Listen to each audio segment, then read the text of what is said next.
بسم الله الرحمن الرحيم. إذا جاءك المنافقون قالوا نشهد إنك لرسول الله والله يعلم إنك لرسوله والله يشهد إن المنافقين لكاذبون.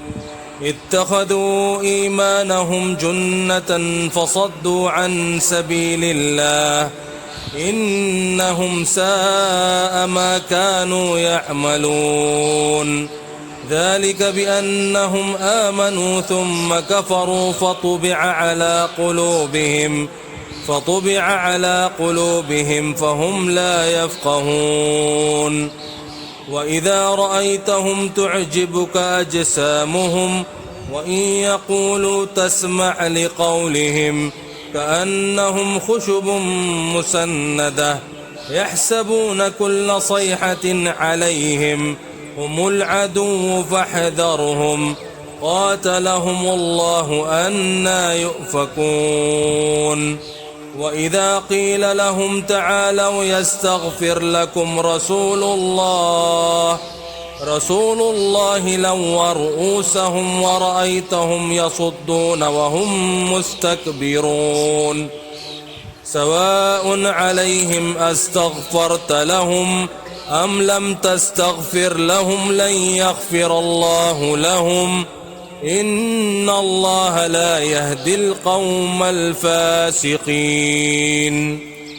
هم الذين يقولون لا تنفقوا على من عند رسول الله حتى ينفضوا ولله خزائن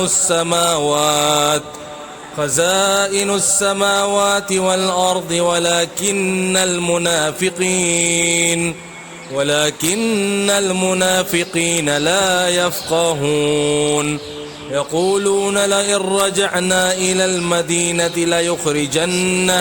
ليخرجن الأعز منها الأذل ولله العزة ولرسوله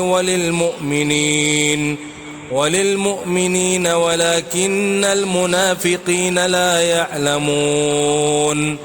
يا أيها الذين آمنوا لا تلهكم أموالكم ولا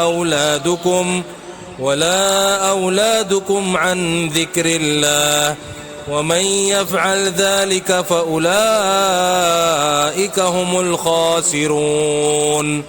وأنفقوا مما رزقناكم من قبل أن يأتي أحدكم الموت فيقول رب لولا أخرتني إلى أجل قريب فأصدق وأكن من الصالحين ولن يؤخر الله نفسا إذا جاء أجلها والله خبير بما تعملون. صدق الله العظيم.